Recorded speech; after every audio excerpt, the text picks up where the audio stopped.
All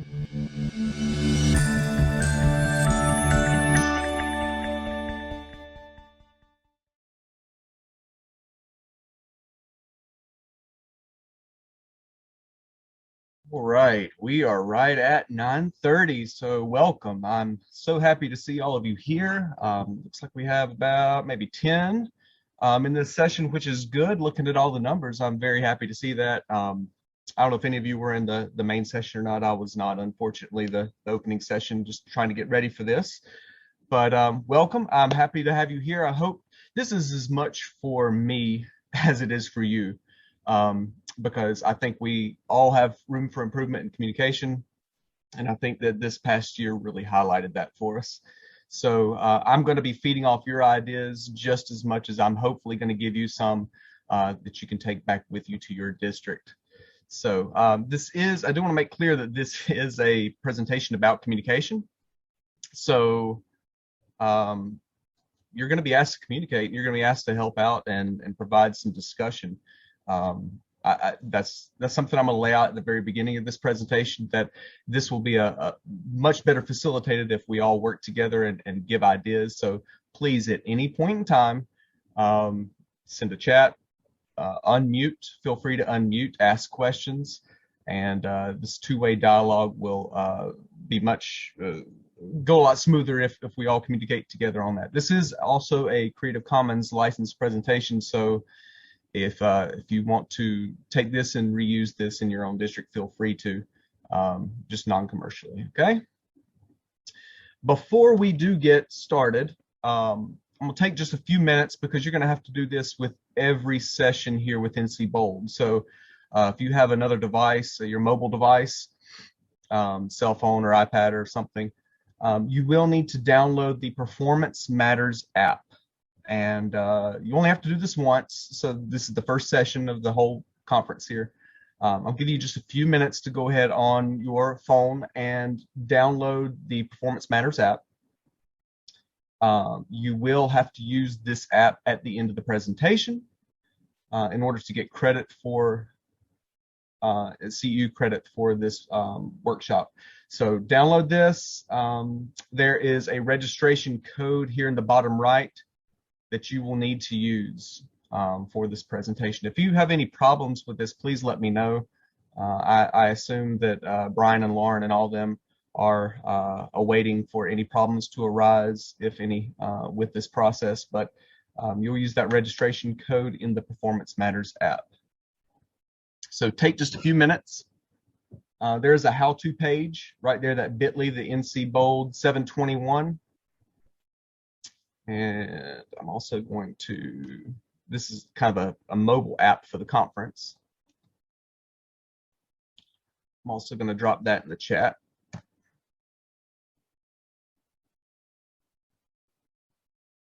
You can access that on any web browser, but there is an app it will prompt you to install on your phone if you visit on the mobile device. So take just a few minutes and download that app, get the registration code put in, and we'll proceed in just a minute.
Okay, Do we have any problems? Is everyone good with that app? Are we all registered? Give me a verbal confirmation or a thumbs up. There we go. Thank you, Daniel. Anyone else need any more time? I don't want to go any further until we have everyone good. All right. All right. I will also invite you, definitely not a requirement, but it's much easier for me to communicate if you have your cameras turned on. Definitely not a requirement. I understand if there's reasons that you don't, but it is easier to communicate and speak to you if I'm not talking to black boxes. So thank you. All right, so we're just gonna get ready and proceed on here. My name is Jason Hoyle. I am the instructional technology facilitator at Hickory High School in Hickory, North Carolina. I've been in this position for starting my third year now at Hickory High, and my background has a lot to do with this presentation. So prior to my employment at Hickory High School, I was a band director for 15 years. So I was heavily involved in music education, and decided to make that change for a variety of different reasons. But I'm still teaching community college courses in music appreciation and history of jazz and country music. And I still play with a local brass quintet based out of Hickory, North Carolina. So I still have that musical background. But the music is a very important part of my life. I don't know if any of you are musicians and it's a part of your life as well, but you understand the connection that that music has with communication. You know, there's a lot of cliches that go along with that. Some people claim it to be the universal language, and there's a lot of truth to that. But what I hope to illustrate through this presentation and our time today is that, you know, that there's a lot that goes into communication with different people in different sectors in education that really has a tight correlation with music, and I understand that, and I'm hoping that I'll get you to understand my point of view by the time that we're finished here today. My Twitter handle is there at the bottom if you care to connect with me. I'd love to connect with you later on, but and also at the bottom of most slides you will see the bit.ly NCBOLD communicate. So that is a view only link to the presentation, and you can feel free to grab that presentation, make your own copy later on if you want to. Okay. Everyone familiar with Lou Rawls? Some, yes. Music is the greatest communication in the world, even if people don't understand the language. They still know good music when they hear it. And we can argue back and forth about what is quote unquote good music, but I think that we can all agree that music is a strong communicator, and it has been for me, and I think that, you know, even listening to the introduction music that I played for you today, you know, what did that communicate to you? And feel free to just send the text or unmute or whatever, but you know, what did that music, I don't know if you even remember it, if it was just kind of playing in the background, you weren't even thinking about it, but what did that communicate to you? Because I picked it for a very specific reason. Oh, so this is Annie Duncan. It just sounds like a happy-go-lucky song, like you're supposed to get into the feeling of, you know, getting a feeling of, okay, this is going to be really fun. So let me get myself together. Let me get myself ready for it. Yeah, that's part of it. Yeah, energizing, positive. I like the little banjo twang it has in there. Next month, I'm a big fan of Merle Fest. I don't know if any of you. I see Mary shaking her head. Love Merle Fest, and a lot of people think of Merle Fest as being like all bluegrass. It's really not. It's more Americana. And my wife works there, so I get to go and enjoy that. So that was kind of a hint to what's coming up for me in Merle Fest, is that little bit of a banjo twang in there. Anybody else?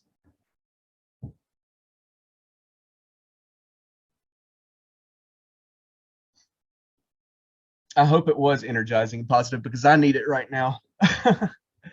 We are, and most of you probably are, you know, 10-month employees or maybe 11-month, and some of you may be administrators and 12-month employees, and maybe you need some energy to get ready for the beginning of the school year. But I know that there's things just around the corner from me starting in August, and I need that energy to kind of push forward and think about how we're going to reinvent school yet again at the beginning. So do want to take a minute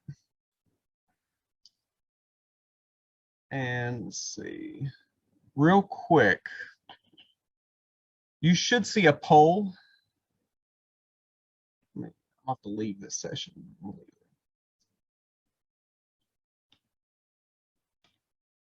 Thought my polls were going to work.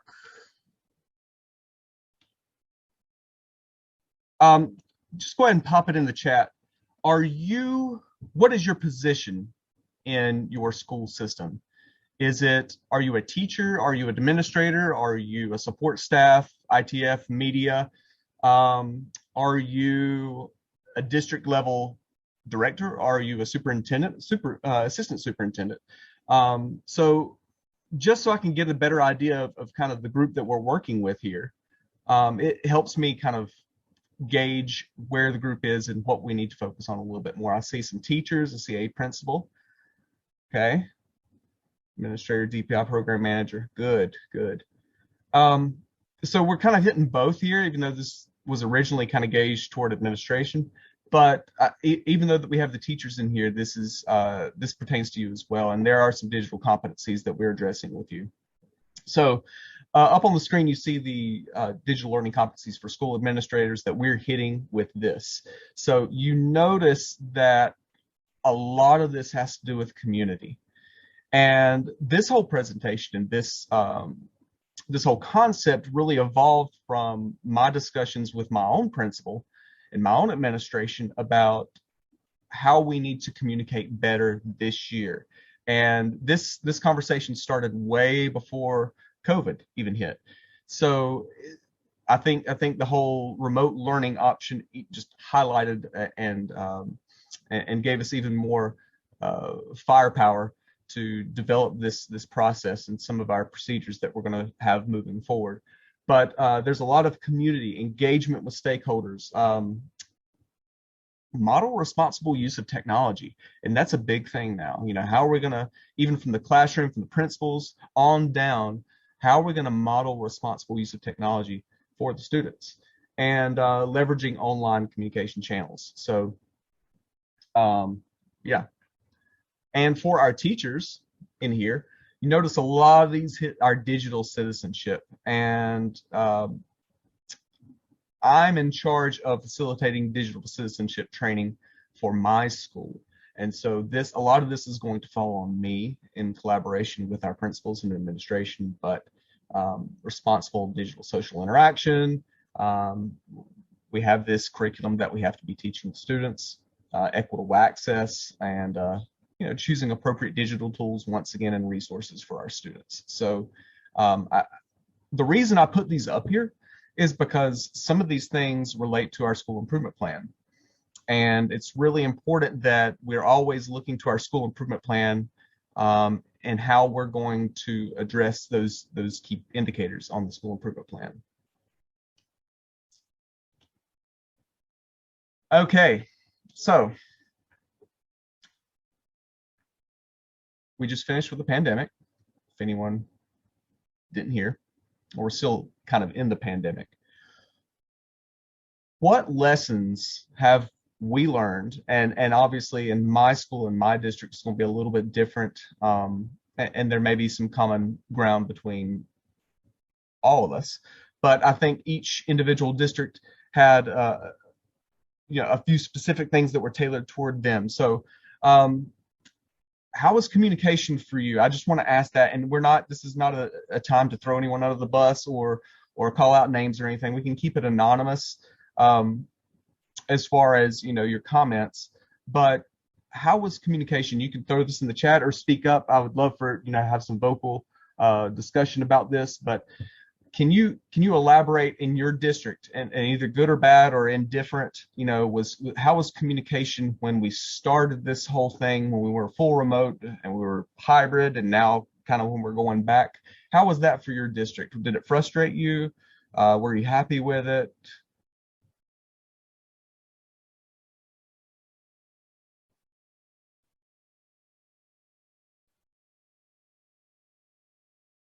Anyone?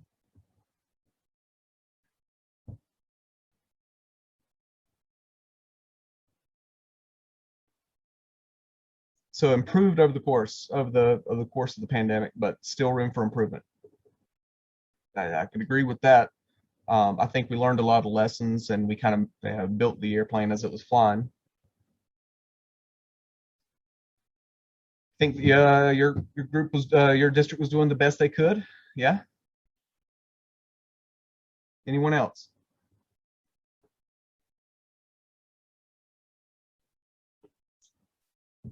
Well, you may have some ideas as we move forward, and I think that some of the things we discussed, we get into some details about what could be better, because I think no one's perfect, no district is perfect, and I don't think anyone got it completely right. Um, and I think that we can look at we were doing our best. But what can we do moving forward? Because we honestly, I don't think anyone still knows in the state of North Carolina what it's exactly going to look like when we return at the end of August. So, all right. So, in our district, Hickory City Schools, Hickory Public Schools, what worked well for us? And understand this, I am not. My position is not working on the district level, but I do have a lot of communication with district folks because we're so small. There are only 9 schools in our district. We have one traditional high school, and now I work at the high school. We have 2 middle schools. We have kind of I'm not gonna say alternative school, but an arts school that's high school based, and we have 5 middle schools. So we are a relatively small district. That allows me more communication and more connection with our district level admin. I am the instructional technology facilitator at the high school, but there is an instructional technology specialist, Jordan Caldwell, who is over all the district, and we work together a lot and communicate a lot. So I get a lot of my district information from him. So the reason I tell you all this is I need you to understand my position before I tell you what worked well for us and what didn't, because some of these things are from my perspective. Now, I have, kind of talked with a district level, our communication director, our instructional technology specialist, my principal, and kind of gathered their thoughts on this as well. And they all kind of agree that these are the things that worked well for us in our school. It may not have worked well for another school in our district. But prior to COVID, when I first started, we really tried to institute a common digital ecosystem. And someone's asking what that is. Okay. So we're talking about the full scope of digital tools that students need to access. That is the website, that is the learning management system, that is our email protocol, everything, even down to how phone calls are distributed to parents and students. So that is our digital ecosystem. And we really tried for consistency there. That word consistency is really, really important because you've got a lot of, we've got, over 1,000 students in our school. So if we're not consistent, how are we to expect the parents and students to know exactly where to find information? So within our digital ecosystem, we mandated, and this is not the case in all districts, but we mandated that all teachers use the Canvas learning management system. And this, like I said, this was prior to full remote learning. I know that some districts say, okay, we have this available to you. You can use Canvas, or of course we're paying for it, but you can also use Google Classroom. And that's just what we decided. I'm not saying that's good or bad. I'm saying it worked well for us. And I've had a lot of discussions with our instructional technology specialist about learning management system and how maybe one specific, like Canvas works really well for our high school students and middle school students, but we want our elementary students to be working with Google Classroom. Um, so, but like I said, that is just us. That is our decision. But that worked well for us. That we told all our teachers and all our students and all our parents that we are learning or we're using Canvas. Okay, we were being consistent. During the pandemic, we had this, not necessarily for our teachers and instructional staff, but to our principals and district level admin, we had Monday, this thing that our communication director put out called a Monday memo. And it outlined everything that was going on that week from the superintendent, and gave very explicit directions and instructions and communication to our principals. So that could be trickled down to the school building. But that was from our Director of Communications, Beverly Snowden. Our principal, Miss Rebecca Tuttle, did an amazing job with communicating via phone calls, emails, whatever. She and some said that she almost over communicated.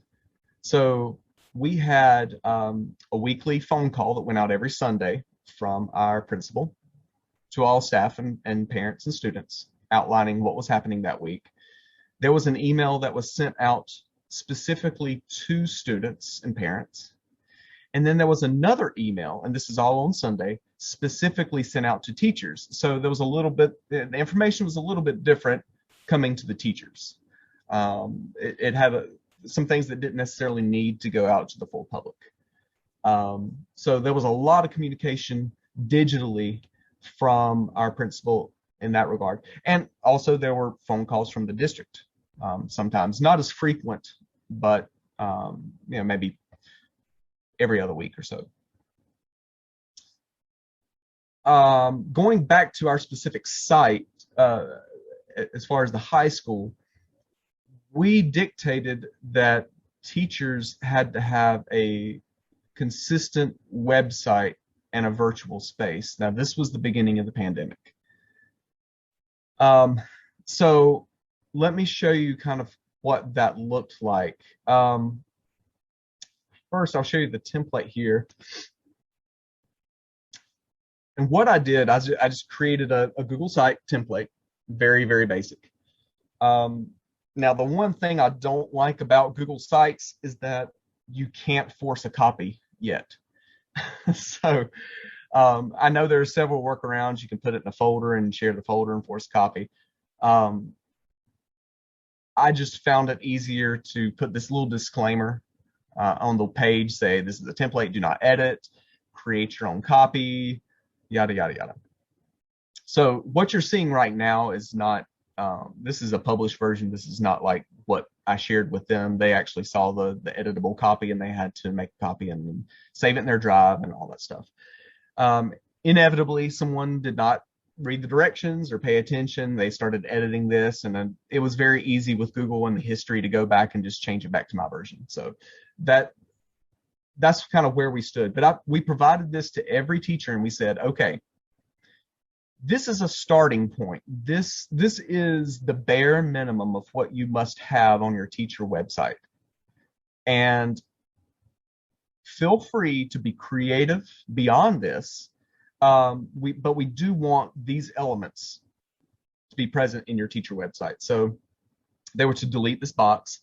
They had this virtual space that we created as well, and I'll show you that in just a minute. But this is kind of the template for the virtual space. It's a Google slide, and it's just inserted into the Google page. And what we've done is I put together this little bookshelf, and this was for everyone. So the remote learning plan, that was for our entire school. They weren't to mess with that. There's a calendar, there's general expectations in the student handbook. So all that was like for every class. The teachers went in and modified these links. So there were, if the teacher was teaching 3 classes, first, second, and third period with fourth period planning, they would have their links, and these are actually links to Canvas pages, and the times below, so the students would know exactly where to go. There was no confusion. We could always direct students to the website, into the teachers' web pages, their virtual spaces, and they would be able to find the links, even if they did not know where to go to access Canvas. These links went directly to Canvas. And we also had office hours link and Zoom links here. And the whole Zoom link thing kind of changed throughout the course. Initially I had told teachers, hey, it may be a good idea to have a separate Zoom link for every class. That way you can, and we recorded every Zoom class. So you could record it and it would be titled, and it would basically catalog it for you. Some teachers found that a little bit cumbersome and got confused. Students got confused about which Zoom link they were supposed to attend. So some other teachers decided, I'm just going to do my personal Zoom link. And it didn't become that big of an issue, but like I said, we gave them a framework for a starting point. And then, of course, down below, they list out their daily course schedule and course information. We did ask that the teachers put a little bit about themselves in there, a little bit of biography, so the parents could read that. And so that was their virtual space. So where did they access this? Well, this is our web page. And let me get rid of this. So, there's the home page, but I'm looking right at the staff directory right now. So what I've done is I went through the staff directory and linked every single page out. So when students had questions about where they need to go, they were always directed to the staff directory on the web page, always. Once again, we were trying to be consistent with our communication. We were trying to tell the students the same thing every single time, and parents too, so that it became routine. So the students would come here, they would click on a page, and I've just linked this to their web page, and you can see Mr. Rice here, Chris Rice, who's actually presenting today at NCBOLD as well. This is his web space, and he got really creative with his virtual space, which I know a lot of teachers did throughout this past year. And then a little bit about him and his schedule, and so you can see that it doesn't look exactly like the template that I gave them, but it's pretty darn close. And he was able to get creative with his web page after he got the basics in there. So standardization and communication practices, that's the big key here. So anyway, that's kind of what worked really well for us. What about you guys? What worked well for you in your district, in your school system, that you could like highlight and show off?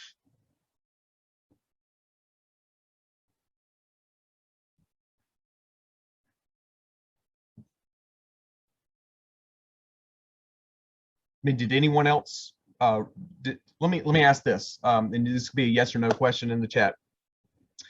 By the way, polls do not work if you're logged into 2 different devices in Zoom. Just FYI for anyone.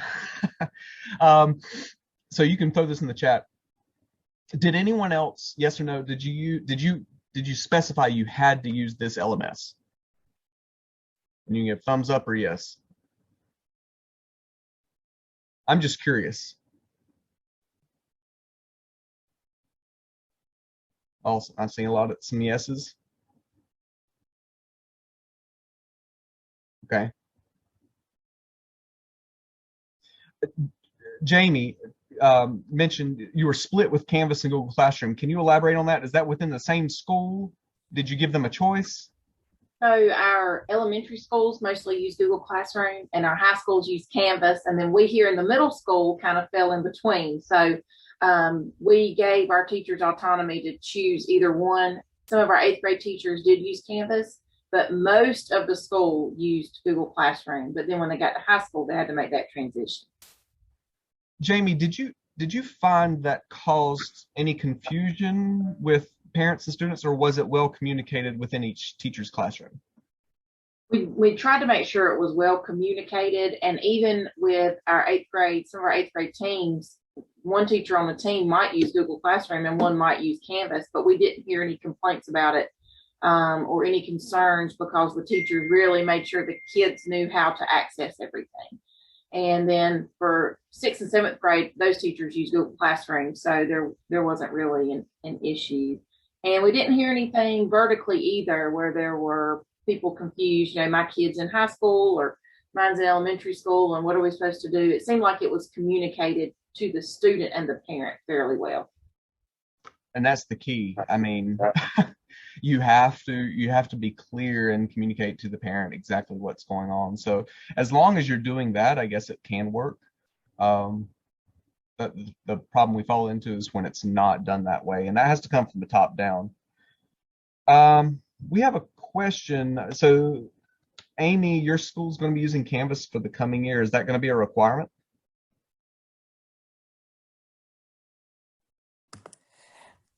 Yes, that's come down from the district that our high school is supposed to be using Canvas. And now I've been told by my administrator that I don't have to use it for Extend 1, but I just was wondering if you had any suggestions. I'm going to be 100% honest with you, and I am not super familiar with Extend 1 and the assessments that go along with that.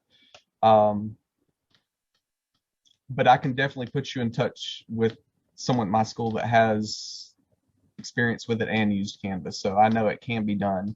And the thing with Canvas is it's so flexible, and I'm not trying to like sell you on it or anything, but there's a lot of flexibility with that, and how that you can embed things in it already. It's where students don't have to leave. So I don't think it would be a problem. But if you're jumping on Canvas this coming year, there's going to be a lot of training and a lot of catch up for your folks, but it's well worth it. Yeah, you can make it a very user friendly. Okay, good. So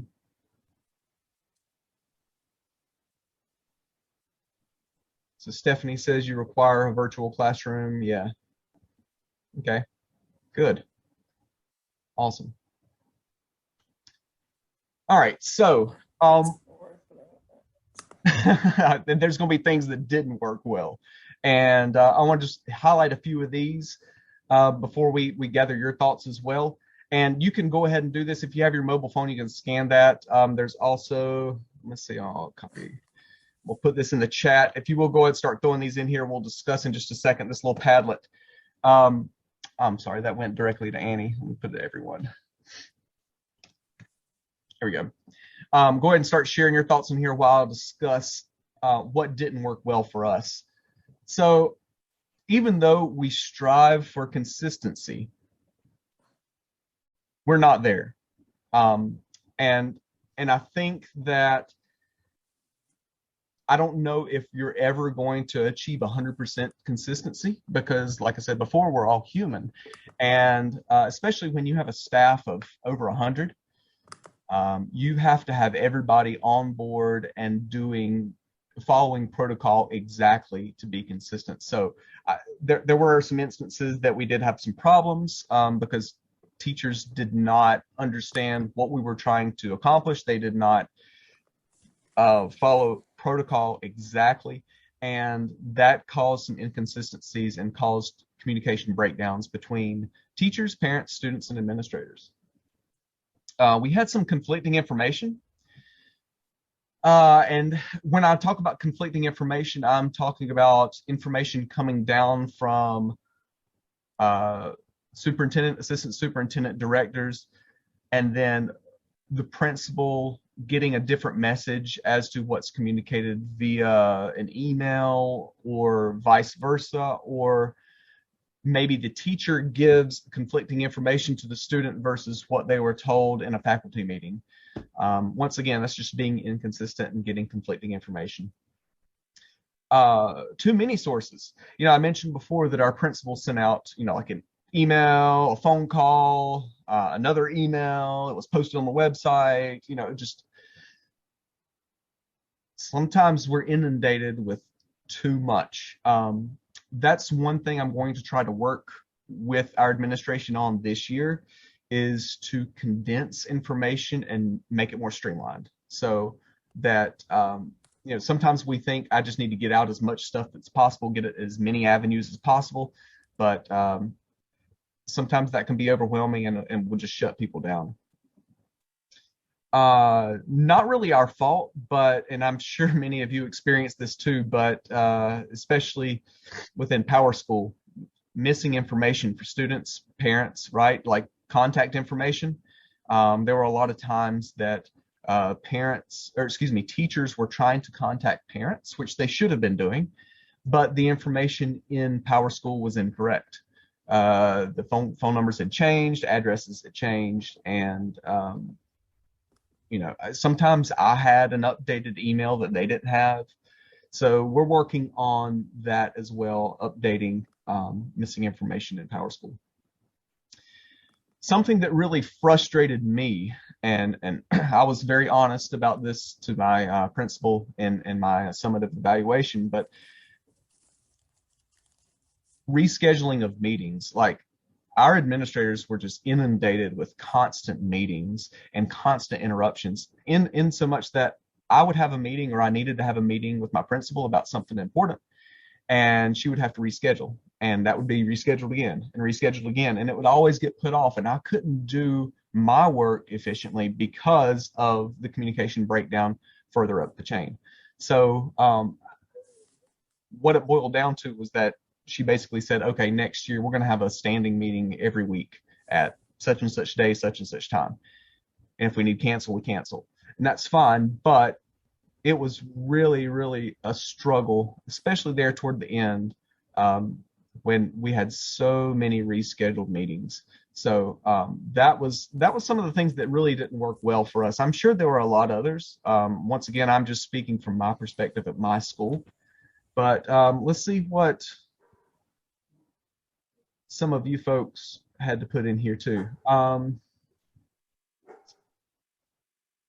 Yeah, and the too much, that's exactly what I was talking about too many sources and too much at one time. Yeah, and there were some barriers to technology. I think that with some of the state funding and some of the things that we've seen especially come out, the whole access to technology is a little bit better.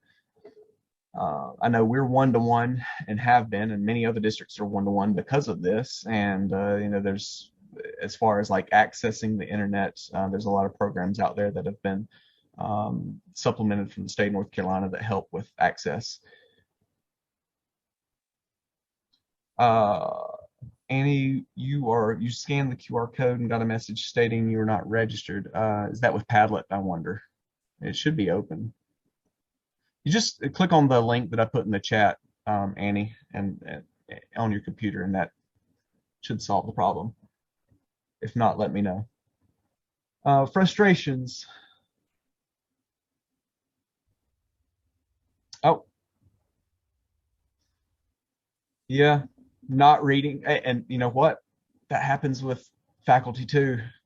So many times. Oh my gosh. So yes, like I send out an email, and yeah, I get questions about the exact same thing that I put in the email. And in fact, that was I'll be honest with you guys, that was one thing on my summative that it was more toward parents that I basically got called out on, and that I need to work on is communication, because and it's not that I didn't communicate, I communicated very well. It's just that I got frustrated there toward the end because parents and students were not reading the communication that I sent to them and asking questions. And so not that I was being ugly or anything, I was just being very short with them because I was getting frustrated. I was like, I've sent this 3 or 4 times. You need to read the email. Lack of focus. Yeah. Communication, parents, no response. So yes, the two-way communication is key. And that's why I want you guys to respond in here, because I think that it shouldn't just be me here giving all the information. I don't have it all. I don't have everything. I need your thoughts and ideas too. So this is, like I said in the beginning, this is just as much for me as it is for you. All right. Awesome. We are chugging along here. All right. So just to give you an over idea of the roadmap, I'm sure we're all here. Pre-pandemic, I kind of outlined what we were doing pre-pandemic. We had a lot of good things in place, a lot of consistencies in place that helped when this whole thing started. But then, right here, number 2, March, we hit full remote. We didn't think we would be in it for long, but we definitely were. So there was a lot of, especially March 2019, a lot of just making it up as we go along, right? Trying to figure out how to function. And there was a lot of forgiveness that came along with that. Starting beginning of the school year in 2020, we did the hybrid model, and this was just for us. So we had 2 groups, an A group and a B group. Actually, we had 3 groups. We had students that were in a full remote model, and they elected to be fully remote. And then between the students that wanted to come back to school, we had an A group and a B group, and they were alternating weeks. So we had an A week, and a B week. Wednesdays for us were asynchronous. So all students received instruction asynchronously on Wednesdays, which I thought was great. Teachers were able to meet with students individually, hold long office hours, plan together in PLCs. Wednesdays were very busy, but I thought it was good. So in the spring of this year, most students returned. We still did, we were about, I say most, it was a little over half. So we still did have a large percentage of students that were remote and elected to be remote. But there was a lot more accountability. That was the key, a lot more accountability. And then fall 21, who knows? I don't know what exactly it's going to look like. I know that the question right now is, are we going to offer a remote option in our district? Now, I'll tell you that we're just going through a superintendent change. As of 2 days ago, our new superintendent started. So they're hitting the ground running. We have plans in place, but we don't know what that's going to look like right now. I know that we will probably offer some kind of remote option. I know that some districts, I heard that Lincoln County was not offering any remote option. So there's a lot of, and we still don't have any guidance from the state. So I don't know what that's going to look like moving forward. I will say that I do hope it does not go back to the way it was prior to this, because I think a lot of good things have come of this. I really do. And that's the technology part of me speaking. I do hope that we've learned some lessons and that we make things better, but I do think that as far as like personalization and flexibility and learning, that we've made some changes, and that we're going to make some changes moving forward. So let's take it back to my music. Anybody familiar with Fantasia 2000?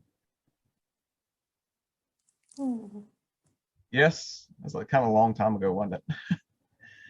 So, anybody familiar with Stravinsky's Firebird Suite?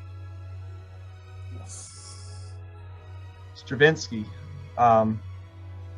early 20th century composer, Russian. So very instrumental, but the Firebird Suite talks about the phoenix, the legend of the phoenix.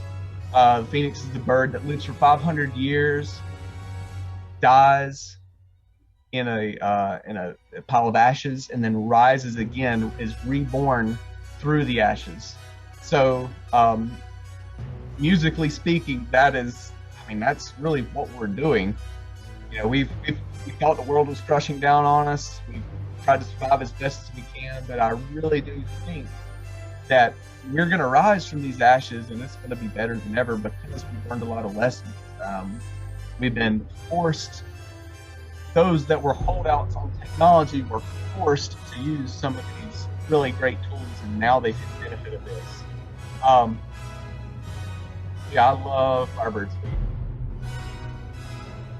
If you ever watched Fantasia 2000 Disney, they take all these classical works and put them to animation. It's really, really neat.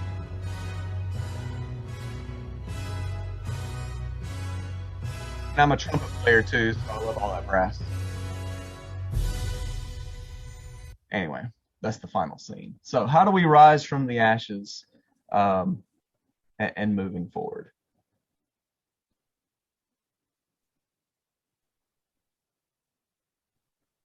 Everyone has to have a voice in this communication piece. And you need a plan. I don't think you can approach this just by kind of making it up as you go along. And I think we've learned that this past year. I think you need a definite plan. So you need to engage, if you're developing this plan in your district, if you're taking this back to your principal, you need to engage with all the stakeholders involved. And I mean, even down to the students.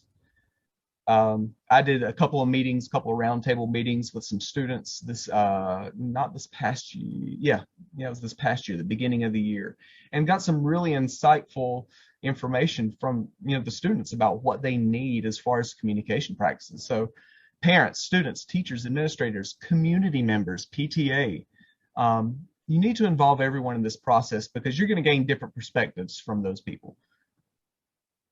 So you need to think in your district, in your situation, what is the best form of communication to reach everyone? Now, that could be email, that could be phone calls, that could be a combination of both. You could be posting on social media. Where do your people consume their information? In the research that I was doing for this, there's the Birkeland and Hughes reference at the very end. They speak to the need for local policy to be in place that regulates public communication. So I don't know in your district if you have policy that regulates public communication, but it might be something worth looking into. It should also be stated that digital communication should not just be trusted to relay the information. Someone mentioned a minute ago that two-way piece. There's got to be follow-up. So not only, if you're a classroom teacher, not only are you sending out information, posted in your LMS or sending out an email about assignments, so you must complete this week. There's got to be some follow-up. I will, the community college courses that I teach, I send out a weekly announcement. And if I don't see that there's any progress on the work, I'll follow up with those students. Hey, is everything okay? What's going on? Haven't seen that you've logged in and completed any of these assignments or looked at any of this content. There's got to be follow-up. So you can't just assume that the information that you're getting to the students is making its way into their brains, their mushy little brains. So let's talk about how are we going to build that consistent framework within your school or district. I think there's got to be training. And we're talking with all stakeholders. With students, obviously, is that digital citizenship piece.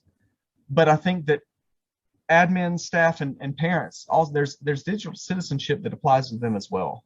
So it's not just for the students. And I think if staff and administration are modeling appropriate digital citizenship, that's only going to help work its way down to the students. So every year I do a digital citizenship training. It is not required, but I'm finding that, how do we get more participation with that? I think it's a little bit easier for schools that have the model, maybe in middle schools that have the rotation to the media center, because I am in the media center as well. I serve as the media coordinator and the ITF in my school. At the high school, they can do that because we don't have rotations. So, but I think if you're on the elementary or middle model, you can facilitate that a little bit easier if you have a group of students coming through, and the media coordinator can work with them on some digital citizenship. But me in the high school, I still struggle with that. But getting the teachers vested in that, having them to help facilitate some of this digital citizenship stuff, I think that's going to be the key. Administration. We need, in our school and probably other schools, we need to train our administrators about consistency and how to be consistent with communication practices. A lot of times different if you have a principal and three assistant principals or two assistant principals, sometimes communication practices can vary between all three administrators. So getting them to understand that that's an important piece to this is having them communicate with each other about how they're going to communicate to staff and students. Professional development for our staff. I'll talk about that in a minute, about how we're going to communicate that to them and teach appropriate communication practices. We've got a lot to do in our opening faculty meeting about that. And parents. We haven't necessarily done this, but I've heard other districts, so you can throw it in the chat if you're one of them, that have actually done some parent workshops and, almost like professional development for parents.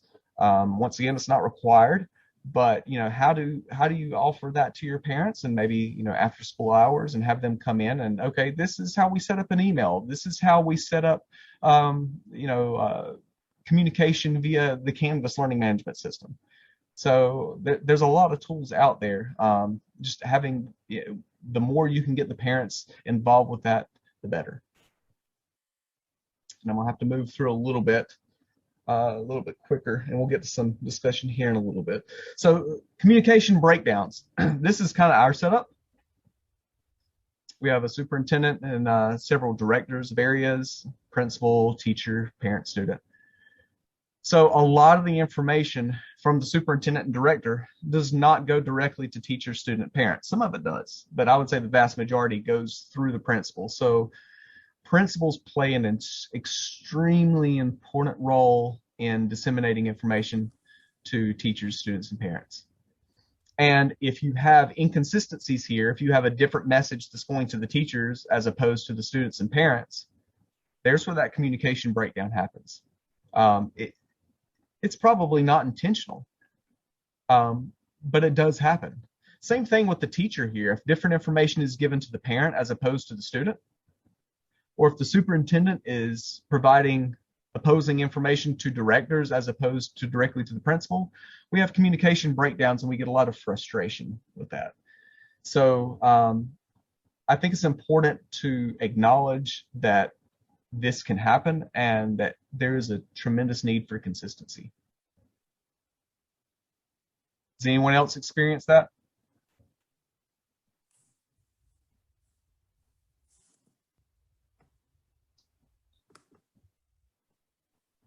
I know it can't just be us.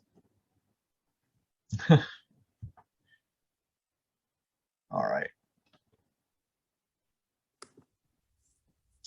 So a lot of times, especially over the past year and a half, 2 years, that we used communication tools. It got to the point that we tried to use the most convenient thing for us rather than the most effective. Those two things sometimes do not line up. Just know that we have a lot of great resources. We have ways to get information out to parents and students instantaneously, but that's not always the most effective. Data suggests that while our technology media that we use plays a pretty big role and significant role in like mass communication, talk about emails or all calls and that kind of stuff, is great for mass communicating. It's great for getting information out. Social media, posting stuff on the website. I get told that all the time. But direct communication, this is research based. Direct communication is more important and more effective in enhancing the community participation. So if you're finding lack of participation between your parents and students in communicating with the school, it has to be direct, and that takes a lot more effort. It takes your teachers contacting directly. Our principal has made a ton of house visits, house calls. Like, I haven't heard from this student, I'm going out to their house. I don't know if that's for everyone. Definitely not for teachers. I think that needs to be an administrative kind of thing, but there's an appropriate time for that. So there was a study done in Arizona in 2020, and parents actually prefer an electronic portal as their first means of communication, and text, email, whatever, when communicating with parents or communicating with teachers. So parents actually prefer that either like through Canvas and electronic portal, or email communication back and forth. Remind 101 could be another great tool when communicating with teachers. As for types of communication, parents overwhelmingly prefer phone contact. Overwhelmingly phone contact when dealing with academics or discipline issues. So like your generic stuff, like the text stuff is fine. But when you have a student, if my child was in trouble, if not doing what they were supposed to in class, or we had some discipline issues, I would much rather have a phone call, a direct contact, than I would have an email shut off. So maybe that needs to be part of your communication protocol, that if you reach that threshold, you need to make direct contact. So because of that, I developed this communication standard operating procedure. Now, I was going to allow you, and I'll allow you a few minutes. There's a template here. I'm trying to keep an eye on time. I'll throw this in the chat for you. This is Prezi, not Prezi, I'm sorry, Canva. Anyone use Canva? It's free for educators. Use it, it's amazing. But there, I threw you a link to a Canva template for this. And this is what we're going to use for our opening faculty meeting. There may be some amendments to it, but I think it's pretty good. I've already met with my principal before I left for summer back in June about this. And what I've done is I put our school improvement plan goals up at the top. So our school provides a broad spectrum of communication to the community through meetings, announcements, newsletters, etc. And also our school regularly communicates with parents and guardians about expectations. So those are our two goals that this is addressing. And what I've tried to do here is outline what is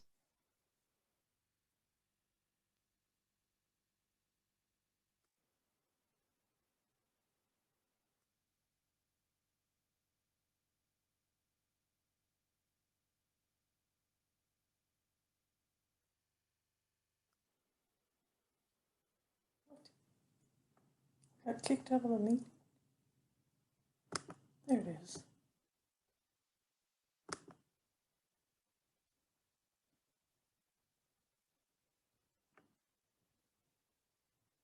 What happened?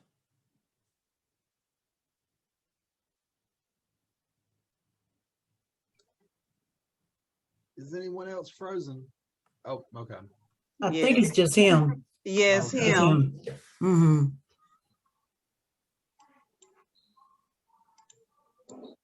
Yeah, it looks like it. I can't see it either. I think I lost my other computer. Can you hear me? Yes. Yes. Yes, now I can. Yes. Okay, good. I don't know what, I might be logging in here.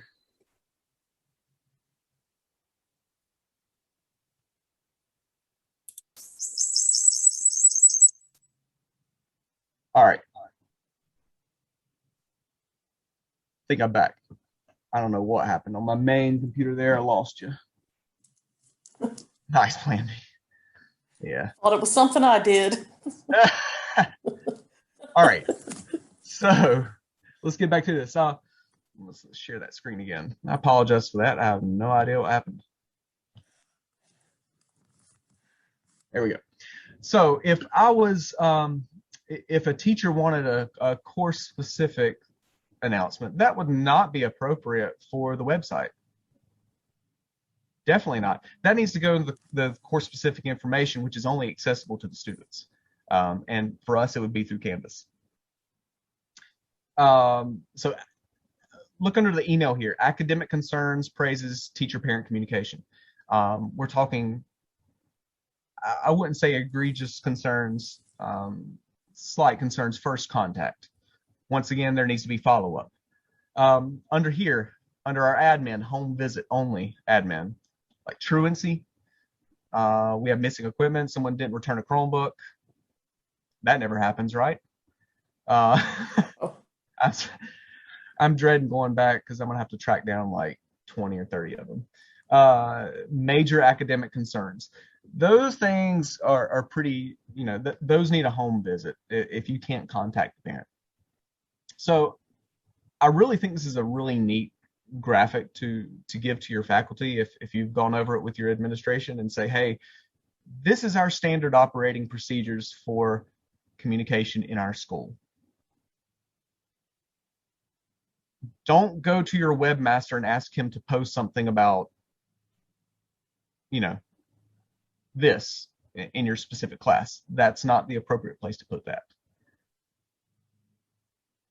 Okay. Any questions about that? Did everyone have a chance to grab that template?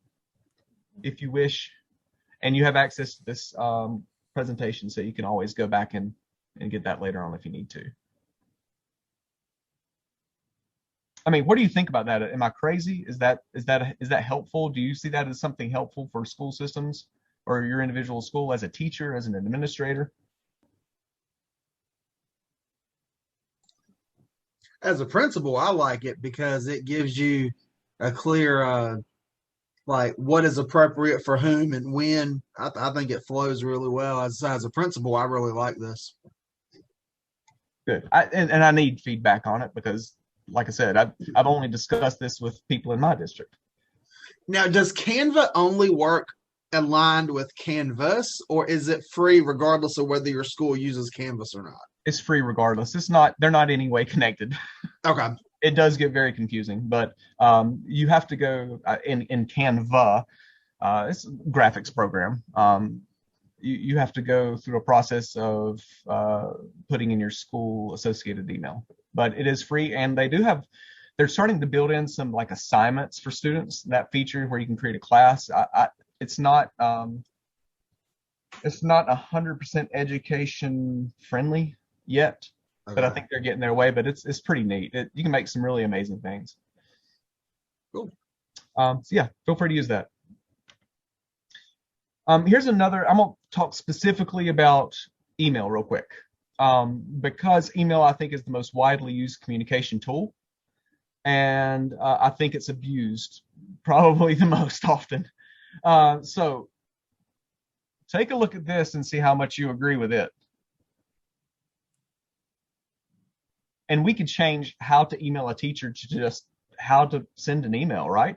I mean, I think faculty members need this. Like subject line, just give me a brief. And I've had faculty members send me emails and the entire content of the email is in the subject. I'm like, please. Oh, it bugs me. So in the subject line, brief summary, 2 to 4 words, not the full message. Like the greeting, put a greeting. Don't just start off with your demands. And I've had to do that too. Yeah. I need this done now. Hi, Jason. How are you today? So start your email friendly. Be professional. This is the first part of your body, the body of your message. Put the content, what you're asking about. Please use correct grammar and spelling. Proofread it. And end positively with a closure. Some other things you might want to add in there. I'm getting to reply in just a minute. Believe me. So don't put abbreviations or text speak in email. Write professionally, especially if you are on staff. And get the students into that habit as well, because they need to understand how to write professionally. There's a lot of things that start happening with like text speak and shorthand. That's not the appropriate place for it. Remind your staff and people in your school that work-related emails are public record and they're searchable.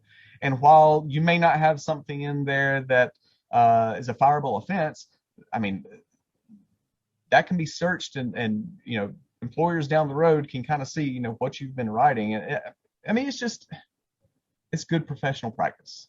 It's good professional practice. So let's see.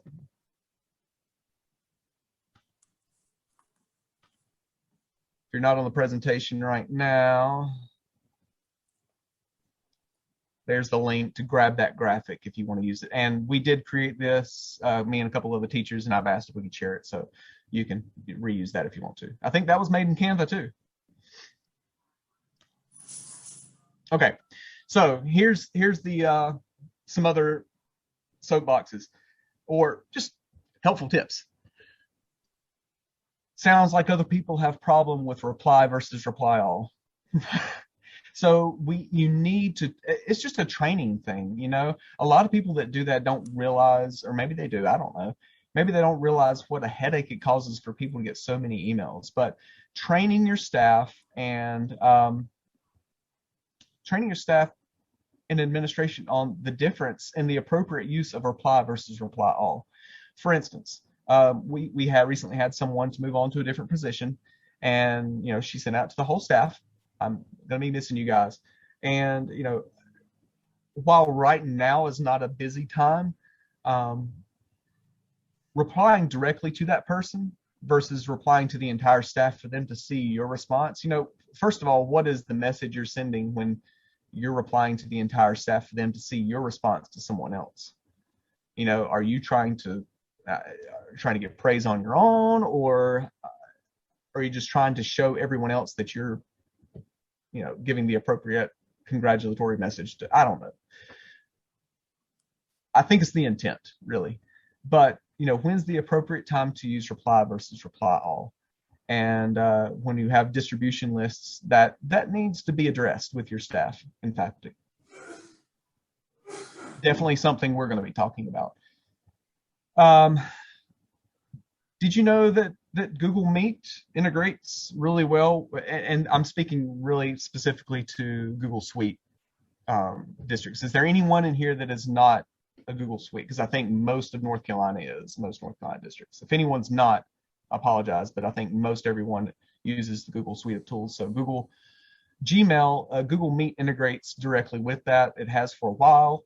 You can instantaneously start a meeting with someone if they're online from Google, or from Gmail, I'm sorry.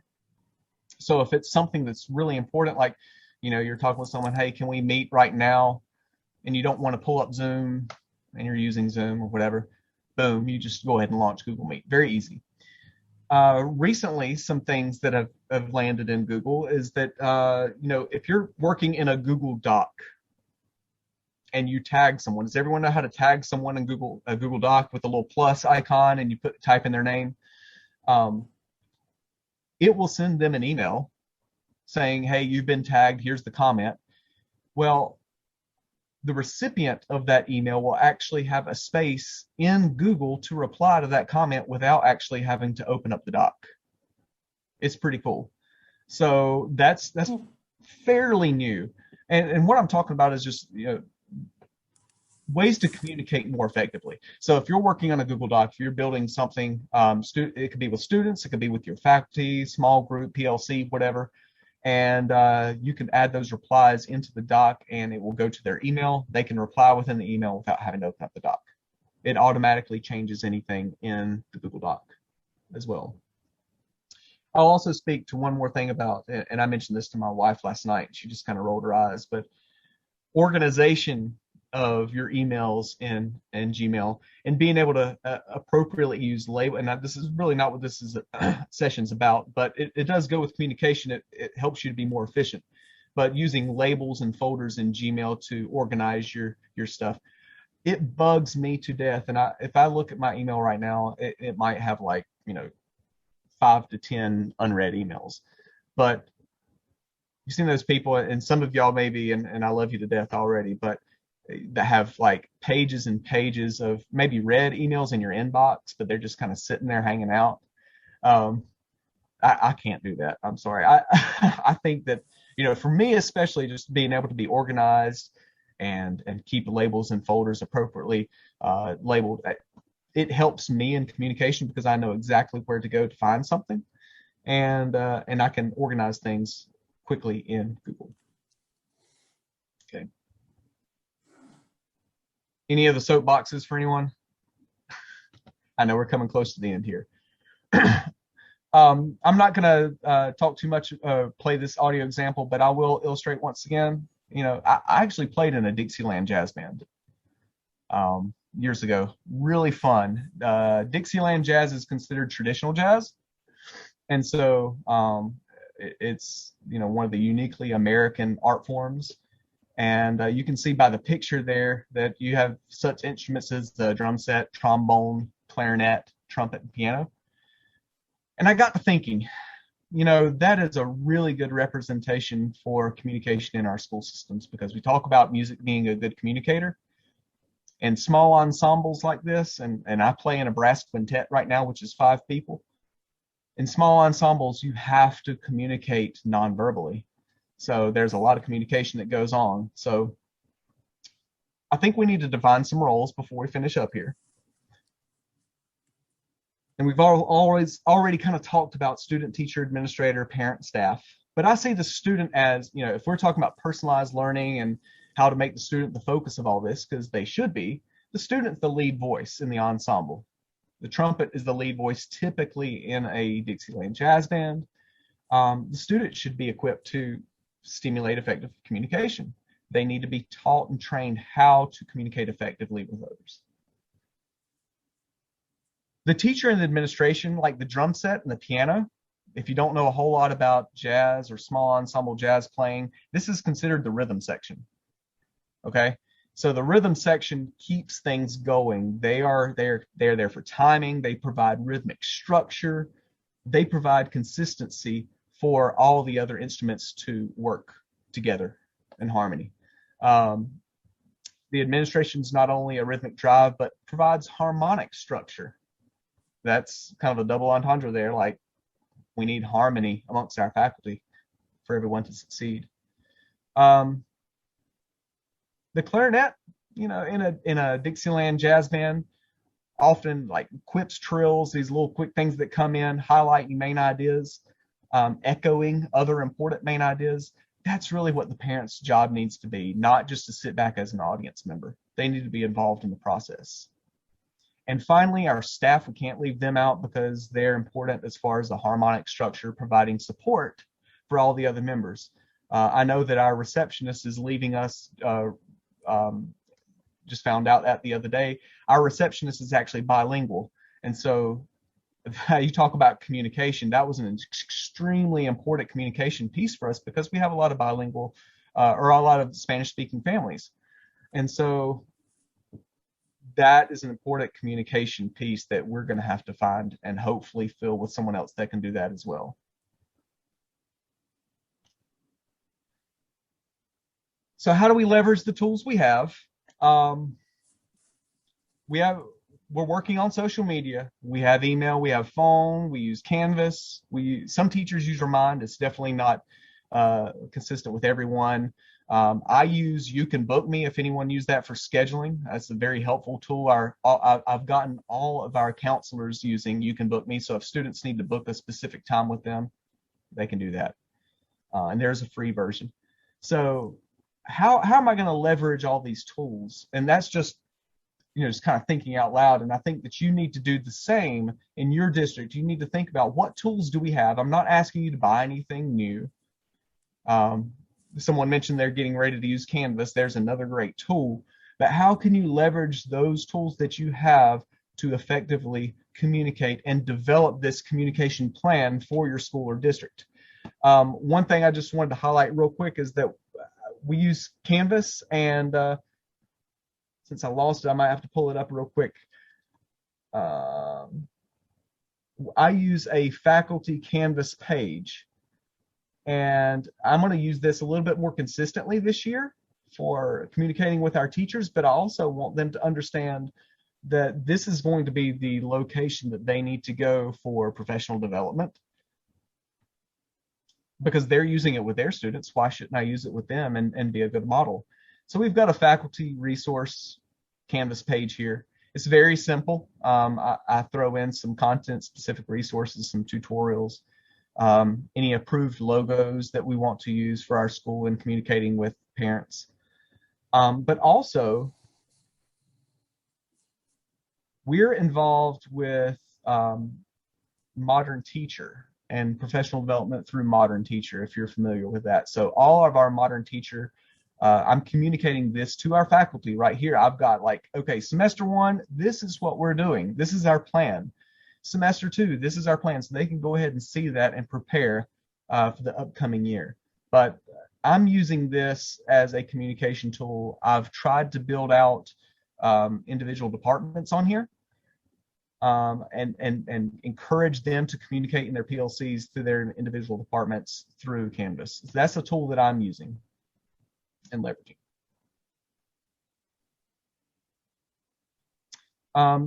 If you did not know, there's also a Canvas app.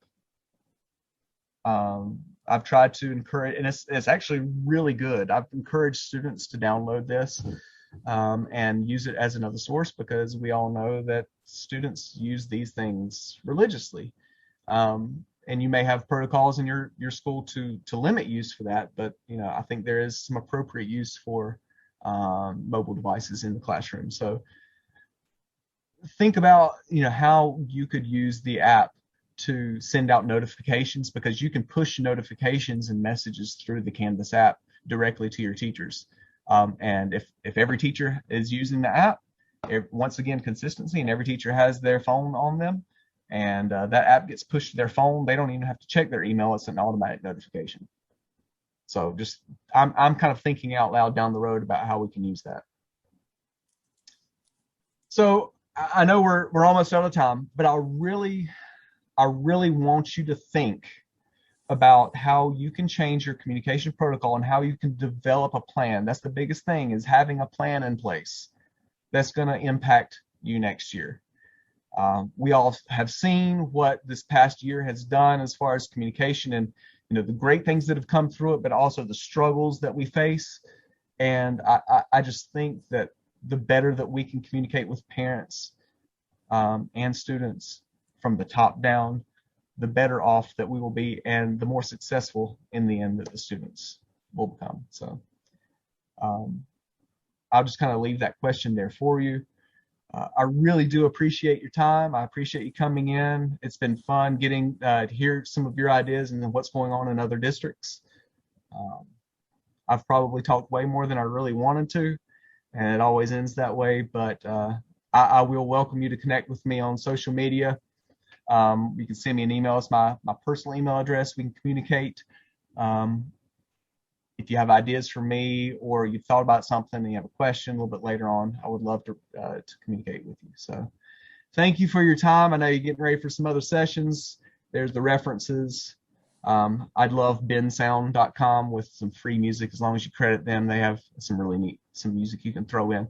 Hey, use music. Use it to your advantage. It's an important part of our culture and an important communication piece. So what we're going to do now is, you've got that Performance Matters app.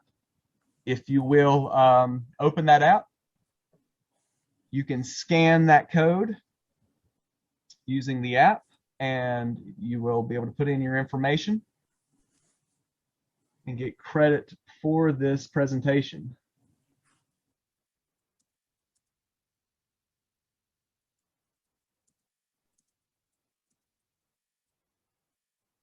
If you're having problems with that, not that you will,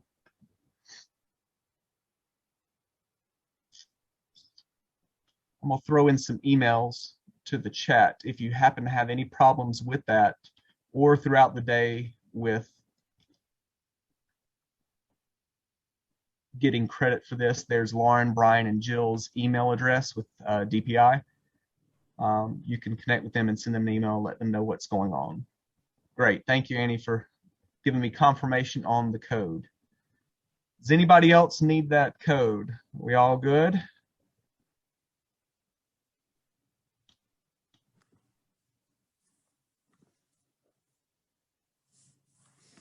Awesome. One final thing is, there's a short feedback survey. I think this is for the whole conference here. I haven't even visited to look at it, but there's that feedback link. if you will go back in and leave some feedback, I do appreciate it. I'll go back and review it. It helps me become a better presenter and help me to grow. And I do appreciate you guys, and hope you have a great rest of your summer.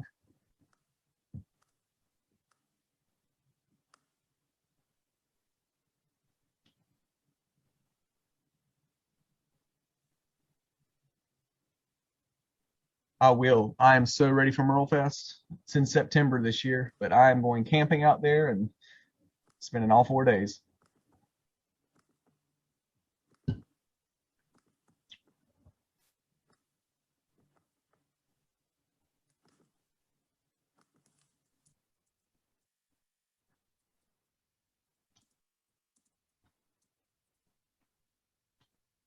One more time, I'll throw in the presentation if you need to reference it later on. bit.ly NCBOLD communicate.